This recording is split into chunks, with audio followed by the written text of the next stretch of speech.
皆さんこんにちは。イラスト役の愛です。まずはこの動画の構成についてご紹介をします。はじめにこれまでのあらすじを挙げています。次にイラスト役本編。原文の後に現代語訳とイラスト訳が流れます。イメージを沸かせながら古文速読の目線を鍛えていきましょう。さらに本日の重要古語、また文法や知識についても解説をしています。では早速行ってみましょう。今回は第4条夕顔の第21話です。桐壺亭の巫女として生まれた光源氏でしたが、進化に降格した後、満たされない恋に渇望し、様々な女性と関係を持っています。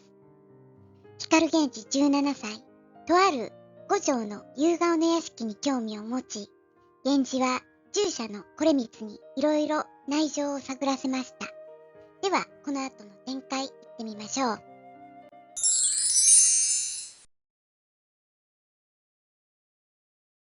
仮にても宿れる住まいのほどを思うに、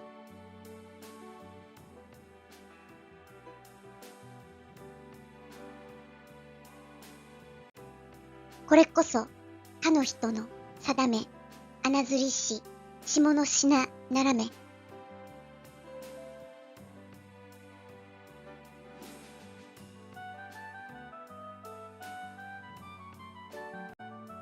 その中に思いのほかにおかしきこともあらば、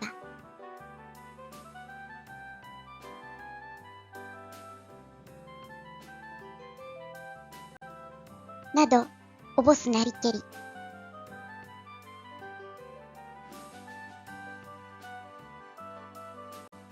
惟光、いささかのことも御心にたがわじと思うに、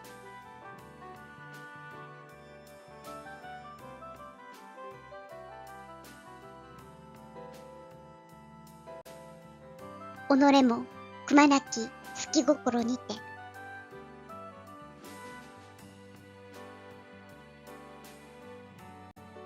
意味軸たばかり惑いありきつつ、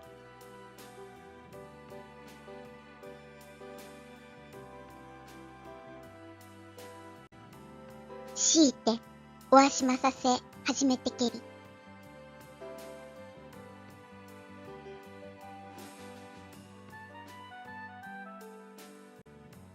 このほどのこと、くだくだしければ、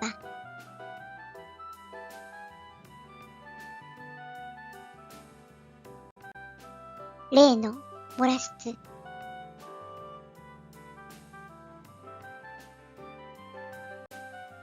女、さしてその人と尋ねいでたまわねば。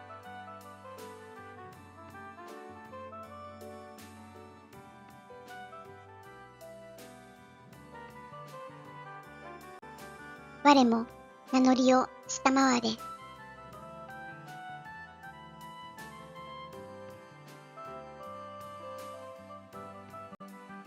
意と割りなくやつれたまいつつ、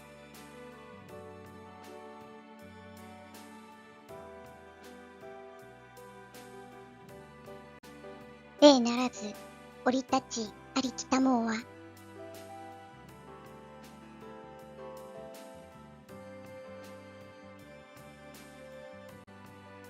愚かにおぼされぬなるべしと見れば、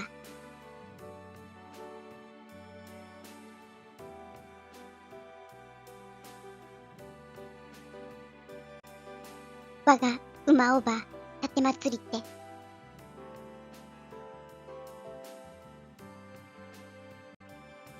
お供に走りありく。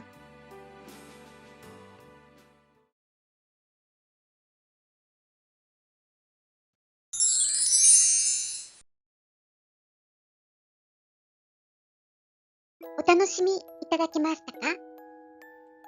単語や文法は頭に入りましたでしょうか？今回の重要古語はこちらです。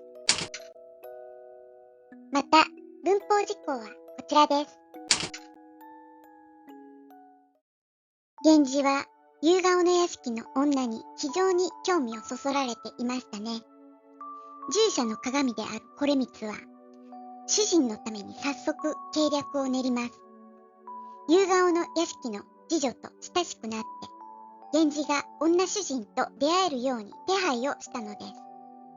まあこの辺の事情はよくある話なので、紫式部は書くのを省略したようですね。さて今回は見分けにくい助動詞の識別です。官僚の助動詞のぬと推量の助動詞のむは発音が似ているので、下二段、上二段など未然、連用が同じ活用形に接続する場合、ちょっと間違えやすいですよね。また、打ち消しの助動詞ずが連帯形ぬ、依然形ねになると、官僚の助動詞と区別がつきにくく、これも紛らわしい語として入試によく識別が問われます。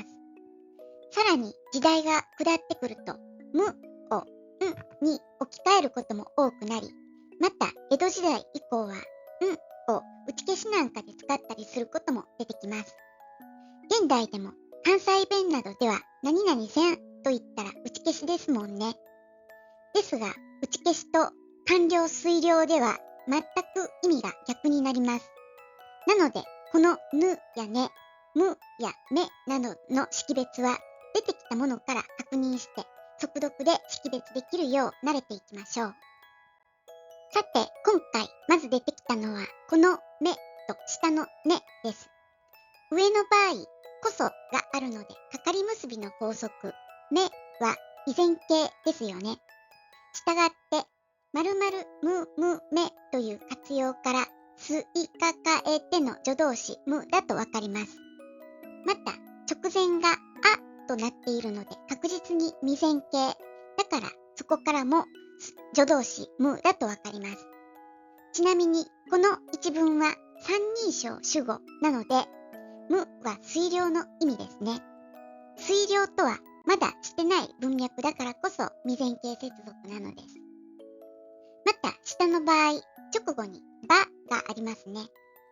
接続助詞のばは未然形か依然形に接続しますよね。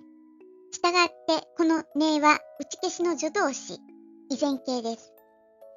直前のあという接続からも打ち消しの助動詞だとわかります。ねばやねどなどとなった場合は、ほとんどがねは打ち消しであることも押さえておきましょう。大学受験の古文は、スピード力と論理的思考力が重要になります。毎日少しずつ速読トレーニングを積むことで、受験に対応できる古文読解力を鍛えていきましょう。さあ、今回も第4章夕顔からのイラスト役でした。第1条桐壺からここまでの再生リストは説明欄のリンクに貼ってあります。よかったら日々の受験勉強のサポートにお使いください。最後までご覧いただきありがとうございました。何かお気づきのことがあればコメントいただけたら嬉しいです。それではまた。